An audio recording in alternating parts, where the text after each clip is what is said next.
हाँ इधर देखो। तो आज हम लोग शुरू करने वाले हैं मेटलर्जी। मेटलर्जी ऐसा कोई टॉपिक स्पेसिफिक नहीं लिखा हुआ होगा तुम लोगों के बुक में। लिखा हुआ है कहीं पे? नहीं, देखे ही नहीं होंगे, नहीं ना लिखा ऊपर ऊपर। ठीक है, लेकिन टॉपिक होगा एक्सट्रैक्शन ऑफ ओर ऐसे करके। वो भी नहीं लिखा हुआ है, चेक करो। अच्छा, एक्सट्रैक्शन ऑफ मेटल्स है, हाँ। मतलब कि मेटल्स का एक्सट्रैक्शन लिखा हुआ होगा कहीं ना कहीं, है ना। तो उसी वो जो मेटल का एक्सट्रैक्शन हम लोग जो करते हैं, ठीक है, उसी साइंस को हम लोग मेटलर्जी बोलते हैं। बाद में ये अपना ही एक अलग स्ट्रीम बन जाता है। जैसे जानते हो कंप्यूटर साइंस एक स्ट्रीम होता है, मैकेनिकल इंजीनियरिंग होता है, सिविल इंजीनियरिंग होता है ऐसा। वैसा ही मेटलर्जी में भी इंजीनियरिंग होता है। एक छोटा सा टॉपिक जो इस चैप्टर में हम लोग पढ़ रहे हैं, कि ये एक अलग साइंस ही है। ठीक है, इसके बारे में बहुत अच्छा खासा हम लोग को जानकारी मिलता है। बात अभी इस चैप्टर में हम लोग पढ़ेंगे कि किसी चीज का जो ओर होता है उसको हम लोग कैसे एक्सट्रैक्ट करते हैं। हम लोग को कैसे पता है कि एल्युमिनियम का ओर इस फॉर्म में होता है? हमको कैसे पता कि आयरन जो है यहीं से निकलेगा? ठीक है, तो इसके ऊपर हमारा जो मेटलर्जी का साइंस अच्छा खासा विकास कर चुका है, जिसकी वजह से हम लोग पता कर पाते हैं। तो उसी के बारे में आज पढ़ने वाले हैं। ठीक है, तो मेटलर्जी के बारे में हम लोग क्या जानते हैं कि ऐसा साइंटिफिक रिसर्च जिससे हम लोग पता कर सके कि हम लोग मेटल्स को कहां से एक्सट्रैक्ट कर सकते हैं। समझ रहे हो इस बात को? ठीक है, अब इसी में मिनरल्स और ओर्स के बारे में हम लोग को पढ़ने के लिए मिलता है। तो बचपन में कभी मिनरल एंड ओर्स के बारे में पढ़े हो? ज्योग्राफी में पढ़े होंगे, है ना। मिनरल एंड ओर के बारे में कुछ डिफाइन अगर मन में आ रहा है तो जरा एक बार दोहरा लेंगे।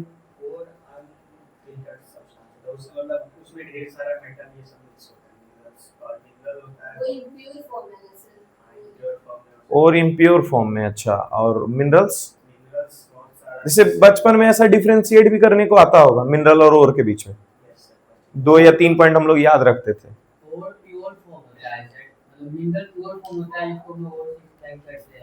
ओर्स से जो एक्सट्रैक्ट करते हैं उसको मिनरल्स बोलते हैं, ऐसा बोल रहे हो?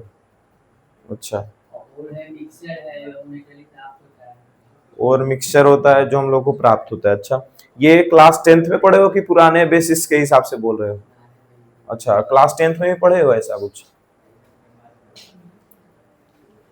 ए रिशु, क्या तुम बोल रहा है? इंग्लिश में पढ़े हैं? हैं? हाँ, तो साइंस में इंग्लिश में ही लिखा रहता है कि इंग्लिश बुक में पढ़ लिया तुम? अच्छा, तो चलो तुम ही डिफाइन ही कर लो अपने हिसाब से। कुछ डिफाइन याद है ओर्स और मिनरल्स के बारे में? नहीं।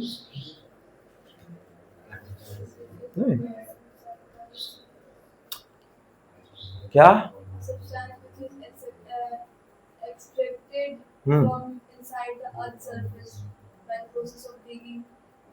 हाँ, मतलब अगर जो हम डिगिंग करके कुछ निकाल रहे हैं, ठीक है, कोई सब्सटेंस अर्थ के नीचे से, ठीक है, और उसमें मेटल्स वगैरह मौजूद है, ठीक है, उसी चीज को हम लोग क्या बोलते हैं?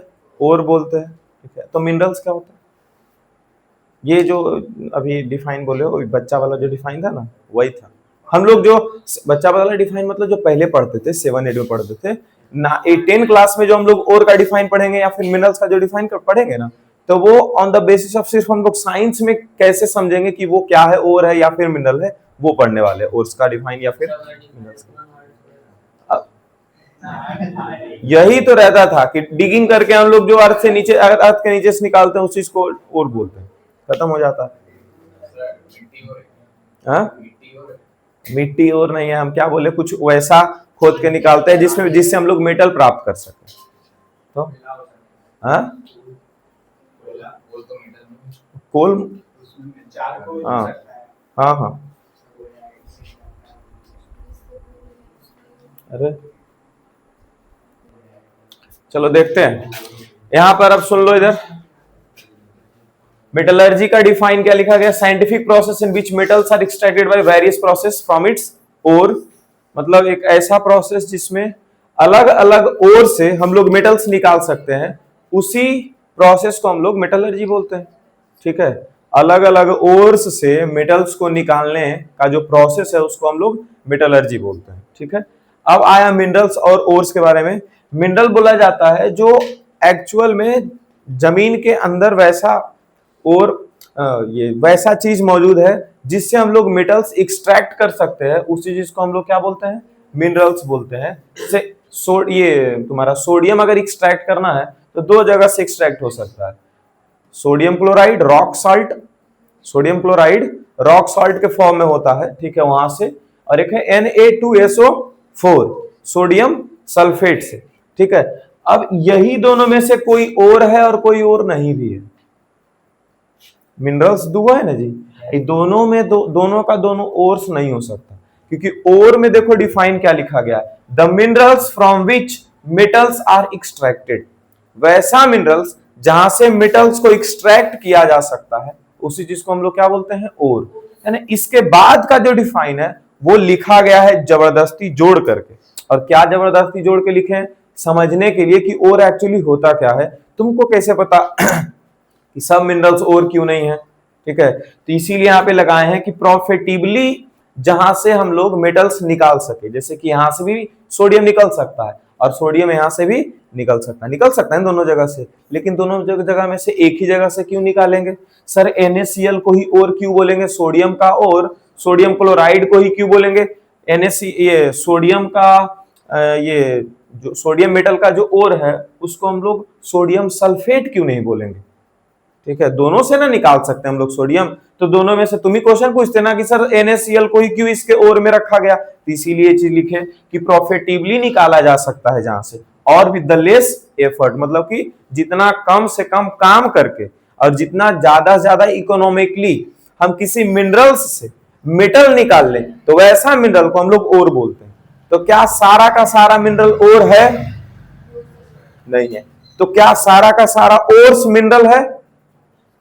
हाँ है।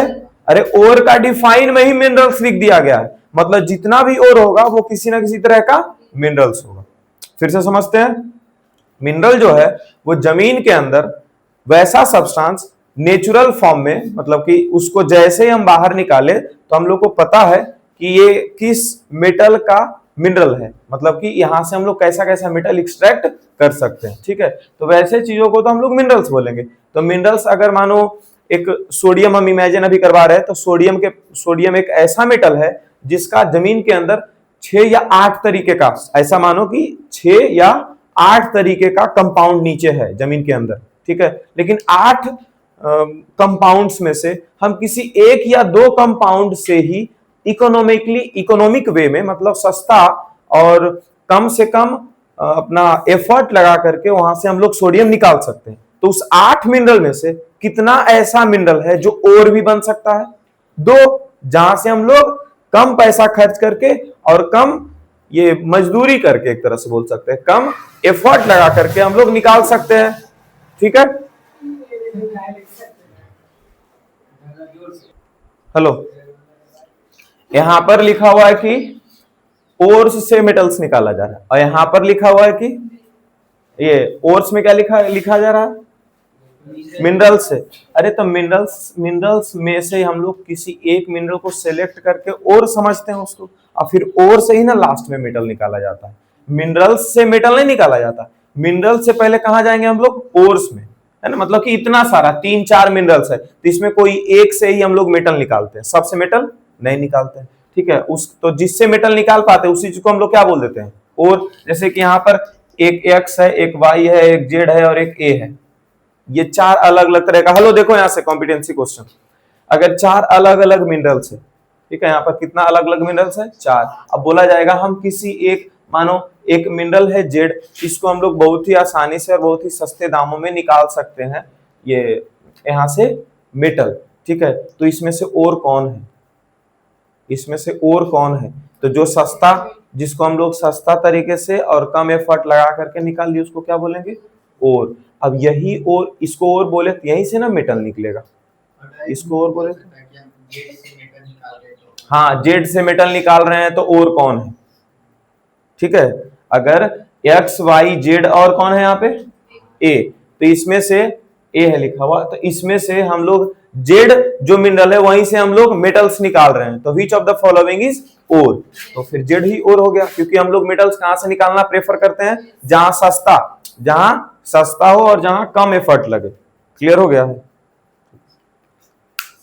हाँ, इस कंट्री का बजट ज्यादा होगा तो किसी को तो और बना सकते हैं। अरे कंट्री का बजट कितना भी ज्यादा होगा तो वो किसी को भी और निकाल के वहां से बजट का इसमें लेना देना कैसे आ गया जी? पैसा वेस्ट थोड़ी करेगा, कहीं और जगह इस्तेमाल लगाएगा उस पैसा को। मतलब कि हमारे पास बहुत पैसा है ना, तो हम कुछ भी अपना घर में लगा सकते हैं। मतलब कि मेरा अगर बजट है मानो एक घर बनाने का 1 करोड़ रुपया, ठीक है, तो क्या हम अपना घर में जहां तहां मतलब बोलेंगे दीवार सीमेंट का कौन बनाता है, लाओ सोना लगाते हैं, है ना, शीशा फिर भी सस्ता लग जाएगा, लाओ सोना लगा देते हैं। कर सकता है ऐसा? नहीं ना करेगा जी। जहां पर जिसका इस्तेमाल हो सकता है उसी का इस्तेमाल करेगा। वो भी देश अगर जो अच्छा छोटा मोटा थोड़ी ना 10 रुपया 20 रुपया थोड़ी लग रहा है, ठीक है, सस्ता भी बोल रहे हैं तो किसी और को निकालने ये इमेंस अमाउंट मतलब बहुत लार्ज अमाउंट पे नहीं निकलता है जी। तो 1000 करोड़ रुपया लग जाएगा एक जगह का एक्सट्रैक्शन करवाने में, समझ रहे हो, 1000 करोड़ लाख करोड़ तक जाएगा। तो छोटा मोटा पैसा थोड़ी लग रहा है, कम पैसा लग रहा है और किसी में ज्यादा लग रहा है, तो दोनों में सिलेक्शन है, ठीक है। हाँ, इसी में पैसा और ज्यादा खर्च होता है रिफाइनिंग में ही, तो फिर भी बहुत सस्ता तरीके से निकाला जाता है, ठीक है। सबसे ज्यादा पैसा खर्च कहाँ होता है? रिफाइनिंग में खर्चा होता है, जो लास्ट मतलब अभी 3 प्रोसेस हम लोग पढ़ने वाले एक्सट्रैक्शन के। पहला कॉन्सेंट्रेशन ऑफ ओर, दूसरा ये एक्सट्रैक्शन ऑफ ओर, ये एक्सट्रैक्शन ऑफ मेटल्स, तीसरा रिफाइनिंग ऑफ मेटल्स, ठीक है। तो हम लोग देखते हो रॉड जो हम लोग के घर में होता है, हेलो, जो हम लोग के घर में रॉड वगैरह आता है कितना सस्ता रहता है ना, और कोई और रॉड है ना वो बहुत महंगा रहता है, समझे? तो जो जितना बढ़िया तरीके से रिफाइनिंग किया गया है जिस सब्सटेंस का, ठीक है, उस सब्सटेंस का उतना ही ज्यादा प्राइस होता है, वो उतना ही ज्यादा महंगा होता है, ठीक है। हम लोग घर में जो अच्छा खासा हमारे जितना लंबा रॉड भी कोई होगा तो उसका कोई वैल्यू नहीं है, 3 रुपया 5 रुपया का चीज है वो, 8 रुपया का चीज है वो, समझ गए। लेकिन ये एक एक रॉड एक आयरन होता है, उसको हम लोग सॉफ्ट आयरन बोलते हैं। सॉफ्ट आयरन बहुत ही हार्ड होता है, नाम पे नहीं जाना उसका, ठीक है। सॉफ्ट आयरन बहुत ही हार्ड होता है और जहाँ कहीं इस्तेमाल होता है, और बहुत महंगा आयरन वो होता है, ठीक है।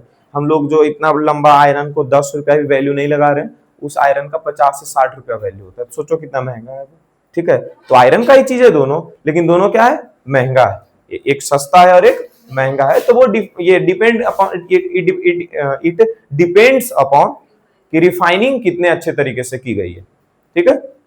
यहां तक क्लियर है ना? ठीक है।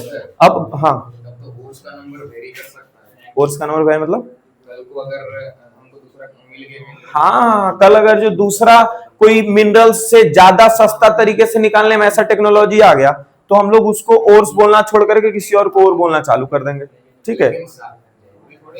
सबके पास वो वाला मिनरल पाया जाता हो, कभी मतलब लाइक एक कंट्री है या बी है, हाँ तो दोनों पहले निकाल रहा था एक हाँ, सेम तो बस हम कंसीडर कर रहे हैं कि इसको और बोलेंगे, समझ गए। जैसे हाँ कहना सही है कि सर मेरे कंट्री में जरूरी थोड़ी वही और है, तो मेरे कंट्री में ये 3 और है, तो उसी में से कोई एक ये मेरे कंट्री में 3 मिनरल्स है, उन तीनों मिनरल्स में से एक ऐसा मिनरल जिसे हम सस्ते तरीके से निकाल सकते हैं। किसी और कंट्री में 8 अलग अलग मिनरल्स है, और वो 3 मिनरल जो मेरे कंट्री में उसके कंट्री में नहीं है, तो उसके कंट्री में तो कोई और मिनरल से सस्ते तरीके से निकाला जाएगा, है ना। तो वही बोल रहे हैं कि ओर्स जो है हम लोग बस मिनरल से ही निकाल करके नया नाम दे दिए, ठीक है, कि जो सस्ता हमारे लिए कौन सस्ता दामों में और कम एफर्ट में निकाल करके मेटल्स दे रहा है, ठीक है, वैसा मिनरल को हम लोग और बोल करके रखते हैं अपने कंट्री में। क्लियर है? चलिए इसके बाद तुम्हारा हो जाएगा हाँ, तो हमको पहले से इसका मतलब मेटलर्जी का जो साइंस है, मेटलर्जी का जो साइंस है पहले से बता करके रखा है कि किसका ओर से हम लोग मेटल्स निकाल सकते हैं, ठीक है। बहुत सारा ओर है तो उस बहुत सारा मिनरल्स है, तो कैसा कैसा मिनरल से हम लोग मेटल निकालने वाले हैं, ठीक है। सब से हम लोग मेटल नहीं निकालेंगे, तो इसीलिए इसके बारे में कुछ पढ़ लेते हैं, तो कुछ लिख लेते हैं पहले उसके बारे में, ठीक है। बॉक्साइट वगैरह का नाम सुने हो, सीनाबार, जिंक ब्लेंड, रॉक साल्ट, ठीक है। बस तो यही सबसे हम लोग कौन कौन सा मेटल निकाले वाले हैं वो पहले से लिख लेते हैं। क्लियर? हाँ चलो इधर देखो, तो हम लोग को ये सब पहले से पता है कि कौन सा और में क्या मिलने वाला है। ठीक है, मेटलर्जी का साइंस हम लोग को इतना बता चुका है। ठीक है, कि बॉक्साइट जो है वो, ये एल्युमिनियम जो है वो बॉक्साइट में मिलेगा। बॉक्साइट का क्या फॉर्मूला है, Al2O3, एल्युमिनियम ऑक्साइड इसको बोलते हैं। अगर ये Hg मतलब क्या होता है, मरकरी। मरकरी कहाँ मिलेगा, तो मरकरी सल्फाइड में। मरकरी सल्फाइड को क्या बोलते हैं, सीनाबार। क्या बोलते हैं, सीनाबार। जिंक कहाँ मिलेगा, जिंक सल्फाइड में, और जिंक सल्फाइड को क्या बोलते हैं, जिंक ब्लेंड। ठीक है, और सोडियम कहाँ मिलेगा, सोडियम क्लोराइड, जो कि कॉमन सॉल्ट है। इसी चीज को हम लोग क्या बोलते हैं, रॉक सॉल्ट। क्या बोलते हैं, रॉक सॉल्ट बोलते हैं। ठीक है, मोस्ट ऑफ द मेटल जो है ना वो किसी ना किसी के साथ रिएक्टेड है, और रिएक्टेड फॉर्म में ही जमीन के अंदर रहता है। इसीलिए हम लोग उसको पहले निकालते हैं, उसका साफ सफाई करते हैं, फिर उसका एक्सट्रैक्शन करते हैं, फिर उसका रिफाइनिंग करते हैं। ठीक है, तो पहले सबसे पहला नंबर होता है ओर्स की सफाई, जिसको हम लोग बोलते हैं कंसंट्रेशन ऑफ ओर। दूसरा नंबर होता है एक्सट्रैक्शन ऑफ मेटल्स, मतलब कि मेटल का निकालना हो उसी में से। ठीक है, और तीसरा नंबर होता है रिफाइनिंग ऑफ मेटल्स, मतलब इस बार मेटल्स की सफाई। ठीक है, अब तो मेरे पास हमारे पास मेजर कितने प्रोसेस हैं, 3 प्रोसेस है। ठीक है, हाँ, और हमेशा सॉलिड फॉर्म में, हाँ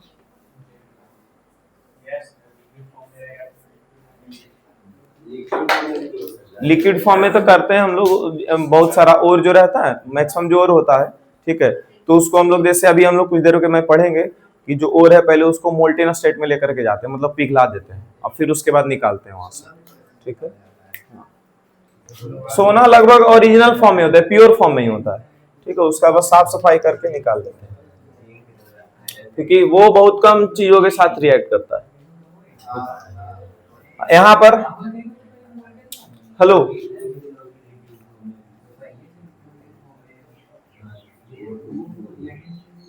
metallurgy has mainly 3 steps। पहला नंबर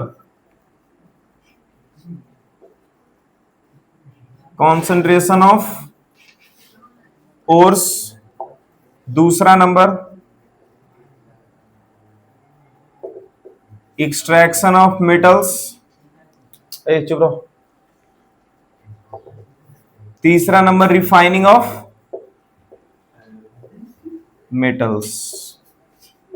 ये 3 स्टेप है मेटलर्जी के। ठीक है, अब पहला नंबर एक्सट्रैक्शन कॉन्सेंट्रेशन पढ़ते हैं।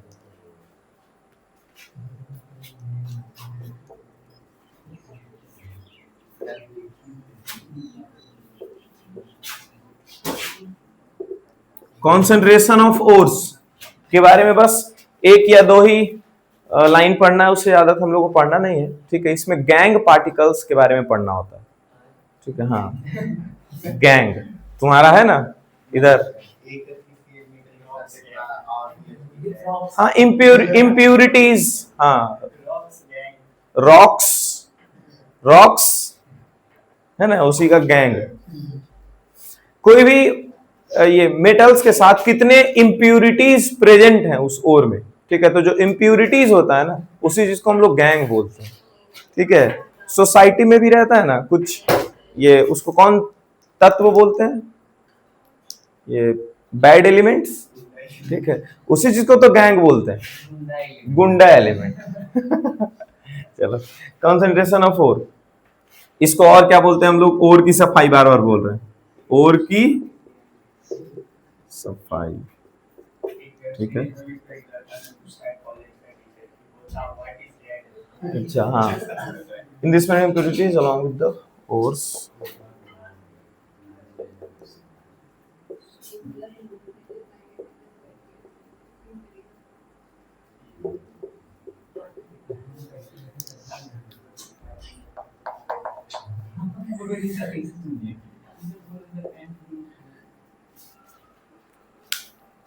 लिखो लिखो उधर। सही बात है, हम बोलते तब सुन लेते हैं, जैसे बोलती नहीं सुनते हैं आप। तुम खाली अभी पिटाया है, शांत कहाँ रहा, हाथ आधे से करो ना, लग जाएगा हड्डी पे। हमारा पिता नहीं तो फिर कारण। अब फिर तुम बोलेगा हमको पता है।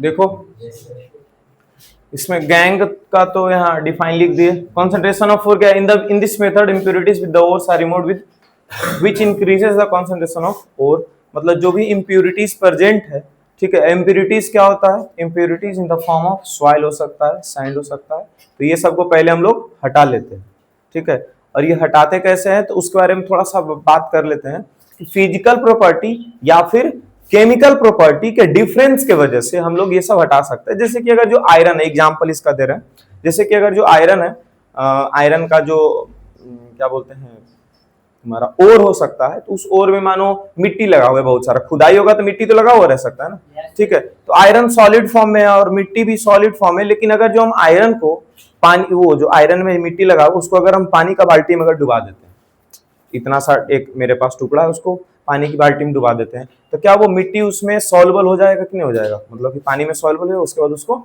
निकाल लेंगे, हो गया कॉन्सेंट्रेशन ऑफ वाटर। समझ गए? ऐसे ये एक एग्जांपल है, सीधा एनसीईआरटी में बस इतना लिखा हुआ है कि केमिकल प्रॉपर्टी और फिजिकल प्रॉपर्टी के डिफरेंस से हम लोग ओर्स का कॉन्सेंट्रेशन करते हैं। तो यहाँ पे फिजिकल प्रॉपर्टी का ही ना डिफरेंस हम लोग को मालूम है कि जो आयरन का जो ओर है, ठीक है, वो वाटर में सॉल्युबल नहीं है, लेकिन उसमें जो मिट्टी लगा हुआ है वो वाटर में सॉल्युबल है। तो अगर जो हम पानी में डाल देंगे तो मिट्टी निकल जाएगा और हमारा बच गया, ठीक है। उसके बाद फिर उसको हम लेकर के चले जाएंगे एक्सट्रैक्शन में, ठीक है। एक और एग्जांपल हमारे पास है कि आयरन का और difference with the chemical physical property, मतलब कि हमारा जो आयरन का ओर था उसका फिजिकल प्रॉपर्टी ऐसा है कि वो पानी में घुल सकता है, या केमिकल प्रॉपर्टी के अंदर ऐसा आता है कि वो पानी में घुल सकता है नहीं, लेकिन उसमें जो उसमें जो इम्प्यूरिटीज लगा, इम्प्यूरिटीज को हम लोग क्या बोल रहे हैं, गैंग, उसमें जो इम्प्यूरिटीज लगा हुआ है वो इम्प्यूरिटी मतलब कि मिट्टी, ठीक है, वो पानी में घुल सकता है। तो यही हो गया दोनों में difference of the physical property. हाँ, इसमें पानी में, अरे अभी इसमें क्या लगा हुआ है, अरे गैंग में दोनों लिखे तो किसी के साथ सैंड लगा हुआ रहेगा, किसी के साथ हो सकता है मिट्टी लगा हुआ रहेगा, और दोनों भी लगा हुआ है भाई। तो जैसे ही पानी में डालेंगे तो क्या वो सैंड जो है वो नीचे नहीं जाएगा, सॉल्युबल नहीं है तो नीचे जाएगा ना फिर भी जी।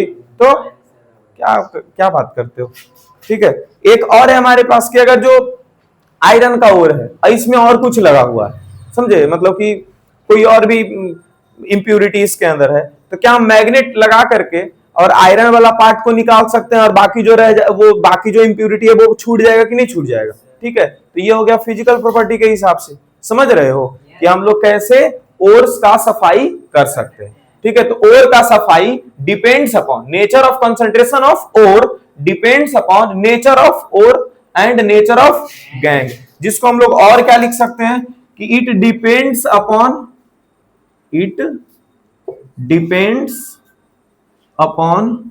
difference between the physical and chemical properties of ores and impurities। impurities बार बार बोल रहे हैं, impurities मतलब क्या होता है जी, गैंग,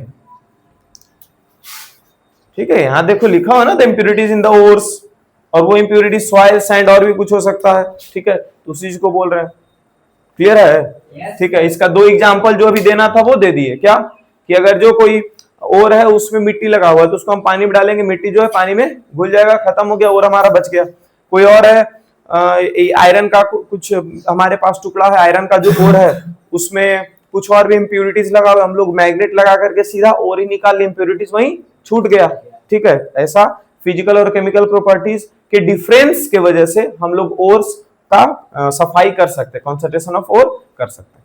इसके बाद आता है एक्सट्रैक्शन ऑफ मेटल्स। तो एक्सट्रैक्शन ऑफ मेटल्स जो है वो डिपेंड करता है अपने रिएक्टिविटी पे कि कितना कौन ज्यादा रिएक्टिव है, ठीक है। तो सबसे ज्यादा रिएक्टिव जो रहेगा उसका अलग तरीके से हम लोग एक्सट्रैक्शन करते हैं, और जो मॉडरेट रिएक्टिव है मतलब जो मीडियम रिएक्टिव मेटल्स हैं उसका एक्सट्रैक्शन अलग तरीके से किया जाता है, और उसके नीचे आता है लीस्ट रिएक्टिव, इसका ये एक्सट्रैक्शन अलग तरीके से किया जाता है, लेकिन लगभग मॉडरेटली रिएक्टिव जो है और लीस्ट रिएक्टिव है, दोनों का जो एक्सट्रैक्शन है ऑलमोस्ट सेम होगा। ठीक है, सबसे पहला नंबर करते हैं आप। ठीक है, लिख लियो ये पूरा, लिखो। अरे हम मिटा ही देते, डस्टर हाथ में रहता है तो मिटा। तो यहाँ रिएक्टिविटी सीरीज के बारे में अगर बात की है तो रिएक्टिविटी सीरीज तो आ जाएगा ना, यहाँ याद है रिएक्टिविटी सीरीज सबको? बोलो रिया, सबसे पहले, उसके बाद बस हो गया। हम लोग इसको ऐसे याद किए, लिखो बाकी उधर, पब्लिक सर्विस कमीशन में आज जाना इतना टफ लगता है कि मैं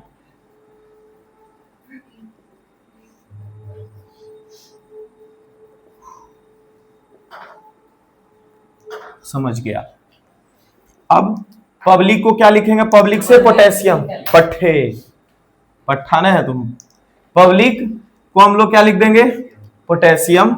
सर्विस से सोडियम, कमीशन से कैल्शियम, मैं से मैग्नीशियम मतलब Mg, आज से एल्युमिनियम, जिंक से जाना से जिंक, इतना से आयरन, टफ मतलब टीन, लगता है मतलब लीड, है मतलब हाइड्रोजन, है मतलब हाइड्रोजन, की मतलब कॉपर, मैं मतलब मरकरी, समझ गया मतलब सिल्वर, सिल्वर का क्या होता है? Ag, और गया मतलब गोल्ड, और पट्टे से आ गया प्लेटिनम। चलो जल्दी जल्दी छाप दो।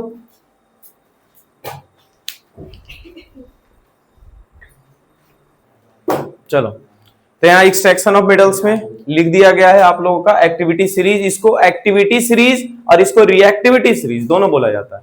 ठीक है, हाँ।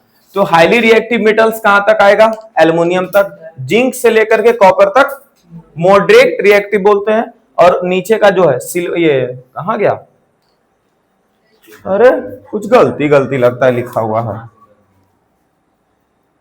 की से कॉपर, मैग्नीशियम, ये थोड़ा सा तिरछा हो गया ना, ये पट्टे से प्लेटिनम, वही हमको लगा अभी गड़बड़ इधर से देखने में।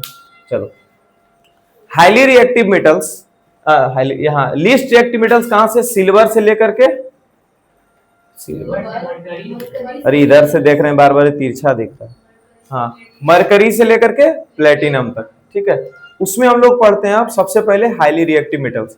तो हाईली रिएक्टिव मेटल्स को तो मेल्ट, पहला प्रोसेस हाईली रिएक्टिव मेटल में मेल्ट करने का है। मेल्ट करके इसमें इलेक्ट्रिसिटी पास करवाएंगे। ठीक है, और उसमें इलेक्ट्रिसिटी पास करवाने से ये दो इलेक्ट्रोड उसमें लगाएंगे, एक एनोड का और एक कैथोड। ठीक है, कैथोड के पास मेटल जमा हो जाएगा, एनोड के पास जो भी नॉन मेटल्स होगा वो आकर के जमा हो जाएगा। खत्म हो गया, हम लोग को मेटल मिल गया।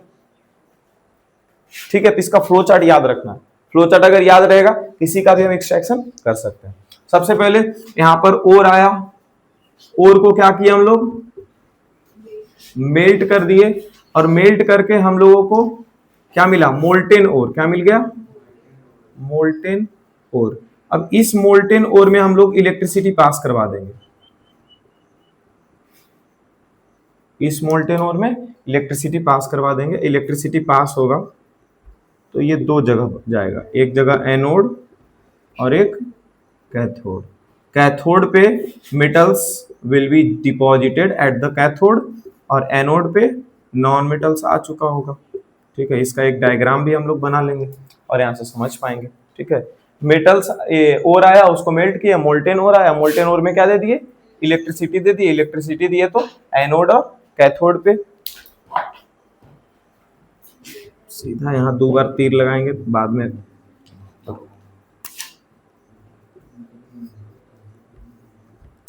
ठीक है, चलो यहाँ पर देख लेते हैं।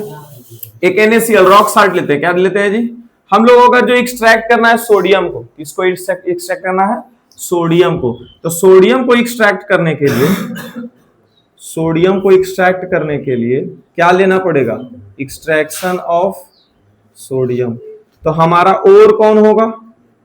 और होगा NaCl, जिसको हम लोग क्या बोल रहे थे? Rock salt. क्या बोलते हैं? रॉक्स। सुन रहा है? रॉक सॉल्ट से क्या निकालेंगे? सोडियम निकाल लेंगे, है ना?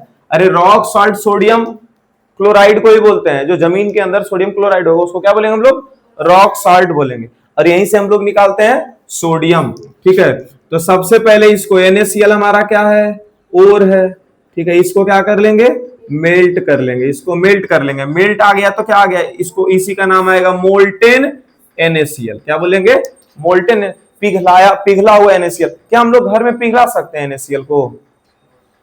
नहीं, बहुत ही ज्यादा टेम्परेचर चाहिए होता है। NaCl क्या है? आयोनिक बॉन्ड है, याद है जी पिछले लेक्चर? आयोनिक बॉन्ड है। आयोनिक बॉन्ड का मेल्टिंग पॉइंट बहुत ही ज्यादा होता है। उतना ज्यादा मेल्टिंग पॉइंट हम लोग अपने घर के जो भी एप्लियंस, जो भी डिवाइस है उससे हम लोग नहीं दे पाएंगे। ठीक है, हाँ। तो ये आ गया मोल्टेन NaCl। अब मोल्टेन NaCl में क्या पास करवा देंगे हम लोग? इलेक्ट्रिसिटी। इसमें पास करवा देना हम लोगों को इलेक्ट्रिसिटी। ठीक है, तो यहां एक जगह जाएगा एनोड और एक जगह क्या बनेगा? There are two electrodes, there are two electrodes. Cathode जो होता है वो निगेटिव इलेक्ट्रोड को क्या बोलते हैं? कैथोड। और निगेटिव इलेक्ट्रोड के पास कौन जाएगा? पॉजिटिव चार्ज वाला जाएगा। पॉजिटिव चार्ज होता किसके पास है? मेटल्स के पास होता है, इसीलिए इसके पास मेटल चला जाता है। ठीक है, और इसके पास क्या चला जाता है? Non metal. तो मेटल चला गया मतलब कैथोड के पास क्या चला गया जी? सोडियम। और एनोड के पास क्या चला आया? क्लोरीन। समझे? अब इसका एक डायग्राम बनाते हैं। इधर बना ले डायग्राम, तो बोलो। चलिए,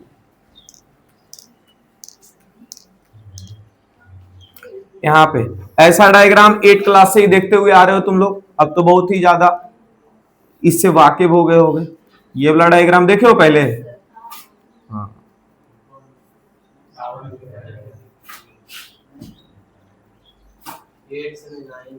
8 में भी डायग्राम बना मारेंगे ना, बस नहीं बनाया है? इलेक्ट्रोप्लेटिंग वाला में चम्मच वगैरह उसमें तो अच्छा, ये देखो तो इस पे ये पॉजिटिव चार्ज है, क्या है?